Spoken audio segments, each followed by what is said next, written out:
Alhamdulillah nahmaduhu wa nusalli ala rasulih karim. Menteri Agama Dr. Naim Syekh Asli Nur Nazmi, Menteri Pengurusan dan Keluarga Mawib, Pengurusi Mawib yang baru dan rakan-rakan yang saya muliakan.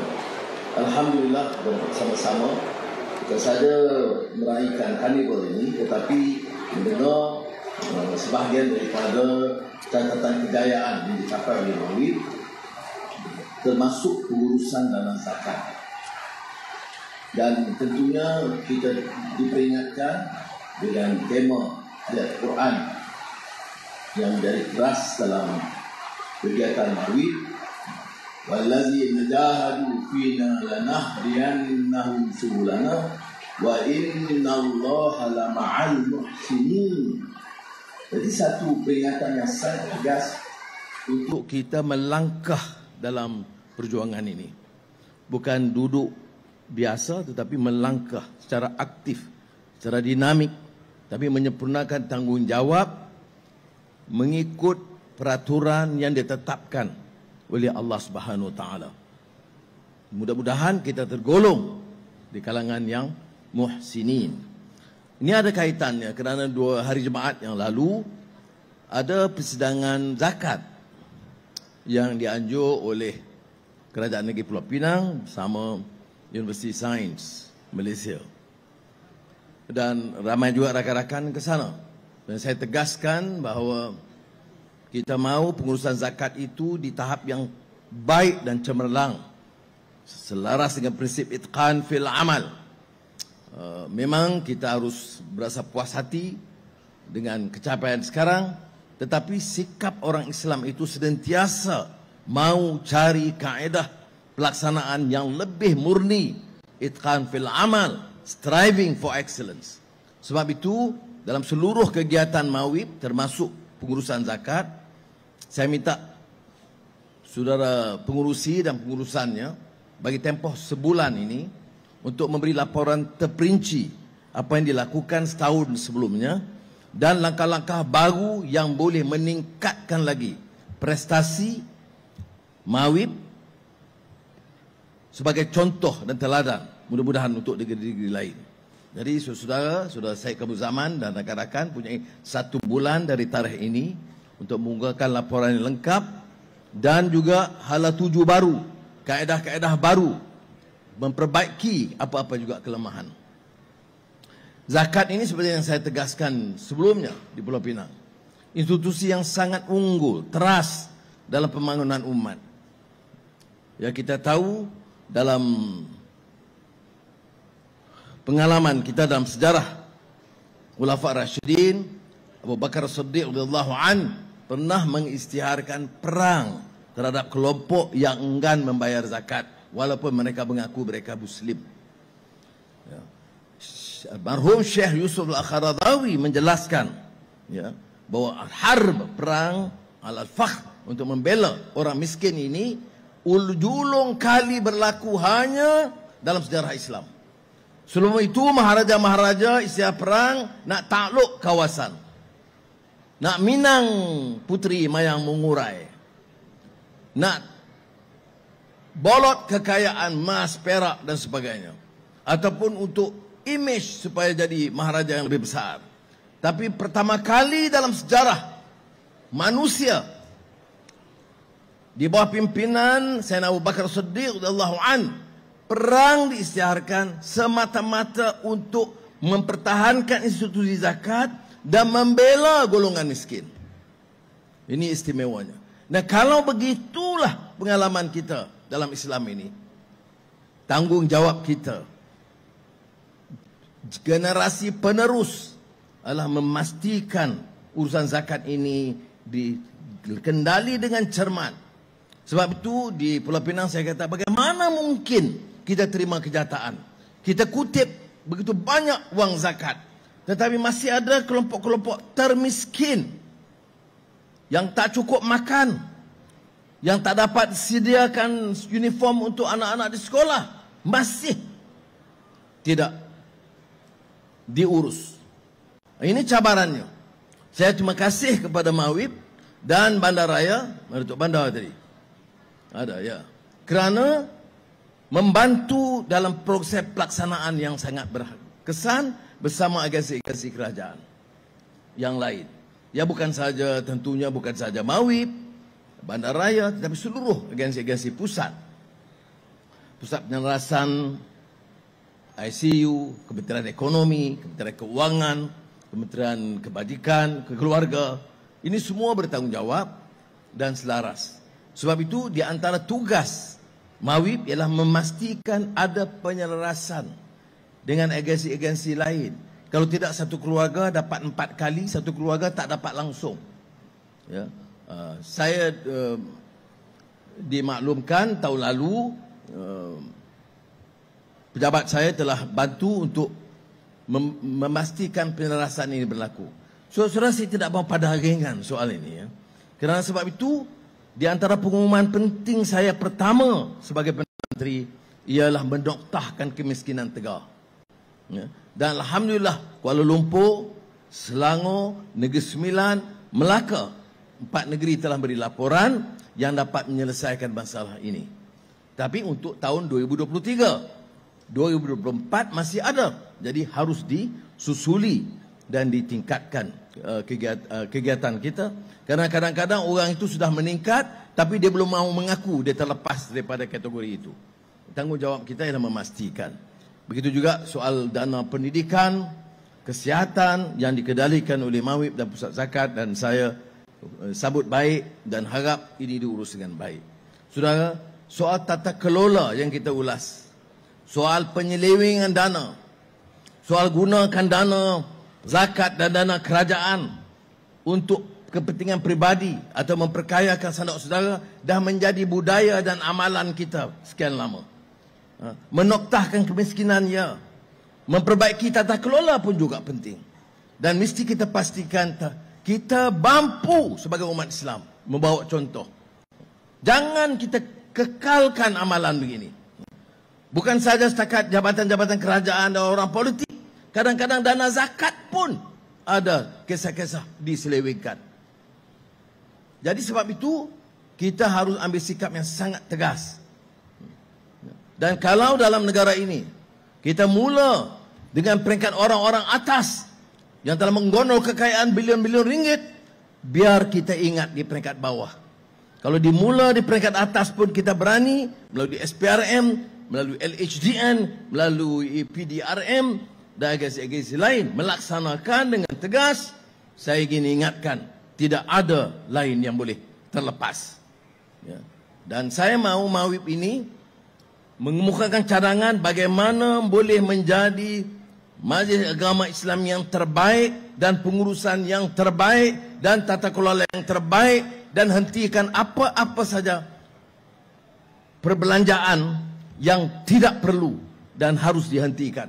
Kerja menteri, kerja timbalan menteri, kerja pengusi bukan sekadar meneruskan kegiatan-kegiatan, tapi memastikan setiap dana, setiap sen wang rakyat itu kembali kepada rakyat dan tidak boleh diperalatkan untuk kesenangan pribadi dan sebagainya. Jadi saya harap saudara ingat, saya tegas hal ini terutama di Mawib, kerana saya mahu Mawib itu menjadi mercu tanda kebanggaan umat dengan tata kelola terbaik, dengan semangat ruh perjuangan yang bermakna. Dakwah mesti dikembangkan.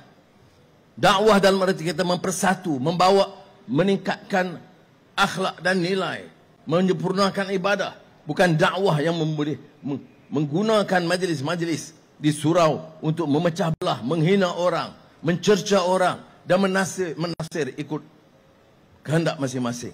Rakan-rakan keluarga Mawib mesti ada keberanian untuk membetulkan kesilapan-kesilapan ini. Kerana sebelum ini ada juga rakan-rakan keluarga Mawib yang juga terheret dengan aliran-aliran sedemikian. Kita tidak akan izinkan. Ya. Saudara boleh tegur Perdana Menteri, saya tak ada masalah. Tapi fitnah, mencerca dan mengkafirkan orang, mensyirikkan orang, ini tidak boleh diizinkan dalam negara kita. Saya bagi contoh baru-baru ini keputusan Mahkamah Persekutuan. Memang dia menuntut kita berbuat sesuatu. Mahkamah Persekutuan buat keputusan pertama tahun 2021. 2021 bukan kerajaan mana ni?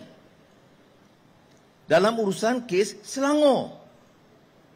Menolak keputusan Dewan Undangan Negeri Selangor. Ada bantahan? Tidak ada. Ada tunjuk perasaan? Tidak ada. Ada kecaman? Tidak ada. Kerana mereka dalam kerajaan. Kemudian timbul kes Kelantan. Bila dikemukakan tahun 2021 dan 2022. Saya belum menjadi Perdana Menteri. Ada bantahan, ada jatuh kuasa kaji. Tidak ada. Tetapi sebaik kita perintah dan keputusan dibuat, kita diserang dan dicerca begitu rupa. Termasuk hakim-hakim. Saudara-saudari, hakim itu ikut undang-undang. Perlembagaan kata ini kuasa persekutuan. Ini senarai negeri. Ada kuasa negeri. Dan kuasa negeri tidak boleh mengatasi kuasa persekutuan. Kalau masing-masing negeri boleh buat undang-undang ikut negeri, kita ada 13 undang-undang dalam negara kita. Sebab itu ada penyelarasan, ada perbincangan. Bila kita tubuh jatuh kuasa, Jemaah Menteri bincang bulan Ogos 2022. Sebelum itu, tidak ada jatuh kuasa. Tidak ada kajian. Jadi, saya bagi ini fakta. Boleh kritik. Nak cadang? Ya. Tun Zaki Azmi sekarang pengurusi jatuh kuasa khas yang dilantik oleh Gajah Melayu dengan jatuh kuasanya. Dia akan kemukakan cadangan untuk memperkasa Mahkamah Syariah. Itu kena ingat. Ya? Bukan cadangan untuk melemahkan Mahkamah Syariah. Jangan salahkan hakim. Sekarang hakim itu kena ikut undang-undang. Bukan ikut sentimen dia. Dia dah bagi tahu kita ini bukan kuasa Mahkamah Syariah negeri. Jadi kita kata okey, kalau kita kaji bagaimana nak memperkasa Mahkamah Syariah. Itu tugas. Tanpa menyinggung kedudukan bukan Islam dalam negara kita. Jadi ini dipersetujui. Baik, selepas jatuh kuasa ni bagi pandangan kepada juga MKI, Majlis Kemajuan Islam, dipersembah kepada raja-raja. Tapi sebelum itu, dia boleh bincang. Saya dah minta dalam majlis itu, yang dipengerusikan oleh Tuanku Bahduli Yang Maha Mulia Sultan Selangor, saya nak jatuh kuasa ini bincang dengan setiap negeri. Saya nak jatuh kuasa bincang dengan ulama-ulama dan para mufti. Saya mahu jatuh kuasa ini dengar pandangan para akademik dan siapa yang nak kebukakan. Tak menghalang. Biar dia dengar semua, dia putuskan, dia kebukakan pandangan dan kita teliti dari segi perlembagaannya, Jabatan Peguam Negara dan kemudian balik raja-raja, bawa balik ke Jemaah Menteri kerana Jemaah Menteri yang mesti putuskan kerana Jemaah Menteri yang kena bawa ke Parlimen dan ahli Parlimen kena bersetuju. Kalau pindah perlembagaan, 2/3 daripada ahli Parlimen. Itu proses dia. Ada dibuat dulu, tak buat. Sudah boleh semak. Adakah jatuh kuasa dibuat dulu untuk kaji? Tidak ada. Jadi sebab apa digunakan ini untuk memecah belahkan kita? Kita nak cari penyelesaian. Semasa dulu saya jadi menteri, anggota Badan Perundingan Islam, Badan Perunding Islam masa itu, termasuk Tan Sri Profesor Dr. Ahmad Ibrahim. Ya. Pakar undang-undang. Dan juga undang-undang Islam. Jadi dia memberitahu saya, pada masa itu Mahkamah Sivil banyak membatalkan keputusan Mahkamah Syariah. Ini tahun 80-an, awal 90-an. Jadi saya kata apa kita nak buat? Dia kata kita kena pindah perlembagaan. Jadi dia bincang dalam jatuh kuasa, bawa kepada saya dan kita setuju untuk bawa pindahan perkara 121(1)A dalam kurungan, iaitu memperkasa Mahkamah Syariah. Dan keputusan Mahkamah Syariah hukum undang tidak boleh dibatalkan oleh Mahkamah Sivil. Kita buat dulu. Itu cara dia. Baik, sekarang tak cukup. Kita nak tambah lagi bidang kuasa, termasuk dalam urusan jenayah oleh Mahkamah Syariah. Baik, tubuh dan kuasa. Kaji aspek perlembagaan. Ini negara hukum, ikut undang-undang. Bukan ikut ceramah politik. Ya. Jadi ini yang dilakukan dan mudah-mudahan saudara faham. Saya di beberapa tempat saya terangkan, kerana saya tengok perkara ini dah jadi, ini kena jihad. Ini sedang satu pelanggaran menghakis Mahkamah Syariah di negara kita. Orang boleh minum arak dan zina sesuka hati. Mana pula ni? Ya. Dan orang dengar kerana tak tahu hukum. Dan apalagi kalau ustaz bercakap. Ustaz pakai pun tak pakai baju macam ni, dia pakai jubah. Jadi orang terus terkeliru. Jadi saya nak bagi tahu, ya, tak boleh perkara ini diteruskan kerana bacalah dulu, kerana ada yang belum baca.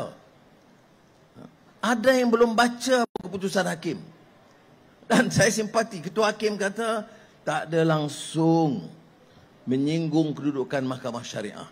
Kita tidak bahas soal syariah. Kita bahas lagi bidang kuasa negeri dengan persekutuan. Boleh tak pindah dalam undang-undang yang sedia ada? Tak boleh, kata dia. Kalau nak pindah, kalau parlimen pindah, hakim ikutlah. Hakim tak boleh buat undang-undang. Undang-undang itu dibuat oleh parlimen. Kadang-kadang saya tak faham. Kerana yang bercakap tu kadang-kadang belajar undang-undang.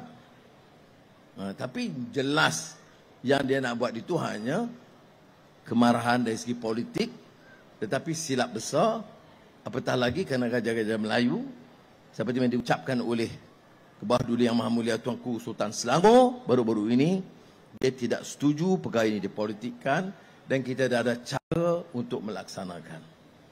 Ini kaitan dengan pelaksanaan syariah. Tapi balik pada soal zakat, ingat, soal zakat ini institusi yang mesti hidup. Saya beri contoh pengalaman Omar Abdul Aziz yang disebut Omar Al-Thani, orang yang zuhud tetapi hebat dia dari segi pemerintahan yang tata kelola yang baik. Sebab itu dia perintah 2 tahun 3 bulan. Dalam tempoh itu zakat diurus dengan baik, wang negara tidak diambil untuk dia. Ya, hari pertama dia jadi khalifah, memandang Perdana Menteri dia, Datuk Bendahara dia, tunjuk gedung, emas, perak, gandum, berlian yang disimpan dan tanya apa yang diperlukan oleh khalifah. Boleh digunakan. Khalifah jawab, ini bukan harta saya, ini harta negara.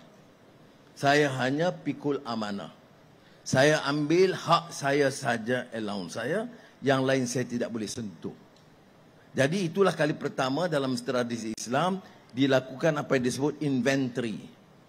Apa yang ada. Ya. Di tiap jabatan, apa yang disimpan.